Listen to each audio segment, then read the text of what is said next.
Siguro ang masasabi ko lang sa ating henerasyon ngayon guys, iilan na lang kaming mababait at loyal sa bansang Pilipinas guys. Kung sino ang kasunod, siya yung susunod sa nauna. At least nakapag-English ako at nagkaliwanagan tayo, di ba? Ngayong araw guys ay nautusan pala tayong maghatid ng mga bakal sa kabilang bahay na kanilang ginagawa. Medyo nagulat nga ako at namangha sa aking nakita. Magkahalong kaba, lungkot at saya ang aking nadama. Dahil siguro naninibago lang ako guys. Minsanan lang kasi ako makabisita at lalo na tatlo ang aming ginagawa. Doon kasi ako palaging nakatutok sa dalawang bahay naming ginagawa guys. Lalo na sa isang bahay na si Sophia nakakaumpisa pa lang. Bale, ang ginagawa nila kay Sophia guys ay nagpapalitada at asintada pa lang. At doon naman sa pangalawang bahay na si Martina guys, bagong kabit lang yung bubong at mag-aasintada at palitada. Kaya't samahan nyo na naman ako for to this video guys. Let's go!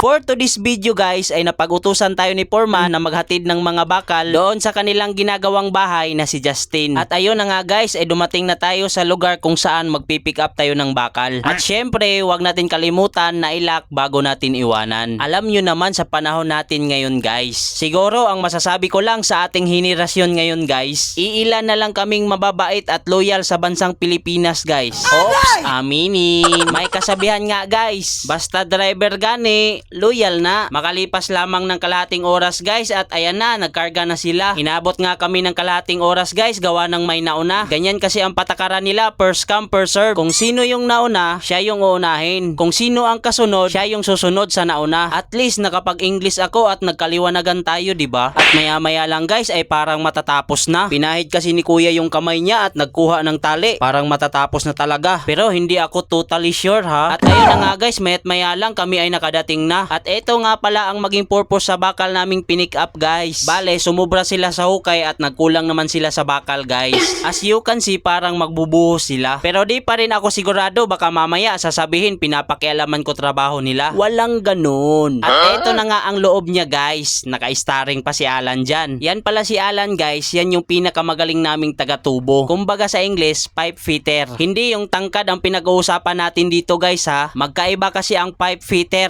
tsaka pipe footer. Parang past tense and present tense lang yan guys. O diba? Ang galing kong mag-English no? Idi wow. Bale, parang mahuhulaan ko pa nga guys. Parang magbubuhos talaga sila. Obvious naman, buhangin siminto bakal equals buhos. Buhos nga. At ayun na nga guys, yung hagdanan nila may bakal na hawakan na. Kung papansin ninyo sa nakaraan kong video, hagdanan pa lang, yung bakal wala pa. Sobrang bilis ng trabaho nila guys kasi parang kailan lang nag-improve na siya. Sa tingin ko parang 4 days lang akong di nakapunta. Medyo makalat lang dito sa baba, gawa ng ginagawa pa. Pero all goods na to guys. Nakikita nyo naman, di ba? Sa tatlong bahay naming ginagawa guys, ito yung nauna. Sa mga nagtatanong kasi about sa pangalan guys, ito si Justin guys. Ito yung nauna. At pangalawa, yung may bubong na, yun naman yung si Martina. At yun namang pinakabago naming ginagawa, yun naman yun si Sophia. O ano guys, naintindihan nyo na. Napapansin nyo naman si Alan guys, kani-kanina lang nasa loob pa. Ngayon nasa labas na. Yan ang literal na The Flash. Medyo malapit-lapit na talaga tumatapos guys. Siguro mga 5 taon pa tapos na. So yun lang for to this video guys. Mahal na mahal ko kayo. I love you all from the bottom